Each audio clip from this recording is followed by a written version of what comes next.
So I splurged. I got a large set of these Kuretake Gansai Tambi watercolors. I had the Art Nouveau set previously and I loved it so much I wanted more colors. So these just recently arrived from the States. My in-laws brought them to Costa Rica for me. Normally they come in this really pretty box. I have my old Art Nouveau set box still too. But I can't actually store my paints in these. I've mentioned this, I know, before, but it's very wet here in Costa Rica. There is, things never dry, really. It's always moist, and so mold happens very fast, and cardboard, especially anything black and cardboard, gets mold right away. So I found a different storage solution. I found these plastic stackable containers at our Walmart here in Costa Rica, and there is a big gap where they stack. You can't really see it, but there's plenty of room. These don't touch the paint at all, and I can use this as a top, and then all my paints are just stored in here with desiccant packets, which again, very important to keep things dry. And I have plenty of room for more if I want more. This is my Art Nouveau set, where I previously had them stored just in like a tin. They spilled all over the place because they got set on the side by one of my kids, and created a big mess, unfortunately, with some of my colors. So yeah, I'm doing this now. It's working really well. I also spray alcohol on them whenever I'm done using them so that they dry out quicker and don't grow mold anymore. It was just this set, unfortunately, did have some mold on it that I had to take care of, but they're all good now.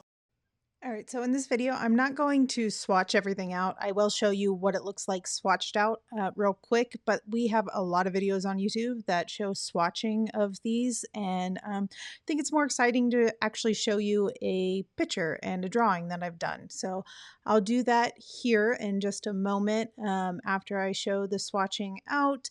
But the picture is going to be of a flower that you can find in Costa Rica and hummingbirds. We have a lot of hummingbirds in Costa Rica that come by my window all the time. And yeah, let's go ahead and get started. I'll show you the swatches and then we'll paint.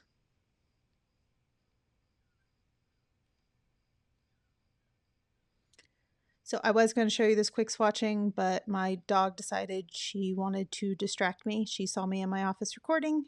This is her on a trampoline being bad so that she could get my attention. That's my Rottweiler, Lucy. Okay, here are the colors actually swatched out.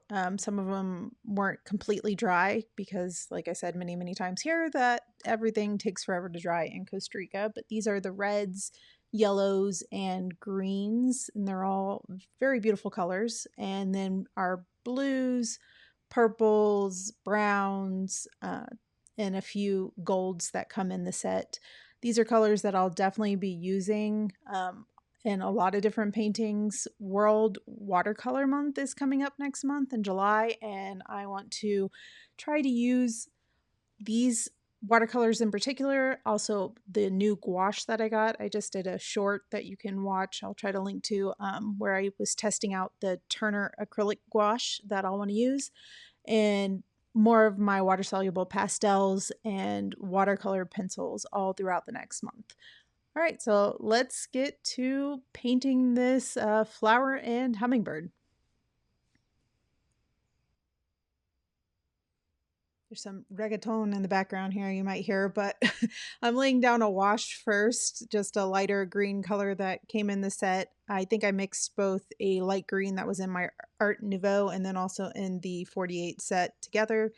And I drop in some darker colors in the background, just trying to create a sense of, leaves and things in the background, lightly, like in the reference photo that just popped up a second ago.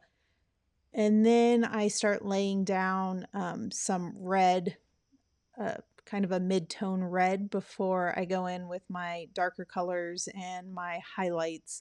I did not wait long enough for the background to dry, so I was going through and taking it off and then trying again once I got it dry with the paper towel, and that worked out a lot better. I'm really impatient with watercolors. We have solar power here where I'm at, and so I can't use a blow dryer to wait for things to dry, and sometimes I get mistakes like this. The nice thing about watercolors is you can clean those up and try again. I recently, like I said, tried acrylic gouache, which I love because it dries so fast, but I can't fix my mistakes like this. So it's interesting to try both of these techniques. I try to use mainly the watercolors for the first part of this, and then I come in with a little bit of gouache, some watercolor pencils, and I think some pastels as well. But I'm gonna put on some music and let you watch, and I'll pop up comments wherever I use different tools, just so you know what I'm using as we're going along. And I'll see you back at the end of this.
So sorry about the lighting in that last little bit. It turned dark on me in the middle of recording, but this was the next morning, and I was just adding some highlights and finishing up with my Prismacolor colored pencils. And I had a lot of fun with these. I really enjoyed painting with these watercolors. I knew I would. I have the other set, like I said, but I loved having more color options. I've already done another picture, another painting that I will probably post in the next week or two of a little axolotl using the pinks and the purples. This one had much more of the reds and greens and yellows, and the other one has the pinks and purples that I fell in love with but wasn't sure what I would use them in, and I found a very cute little axolotl to draw. It's one of my daughter's favorite animals, and it was a lot of fun to do. So I hope you stick around and see what I do next month with watercolors and maybe join in as well. And I'll see you in the next one.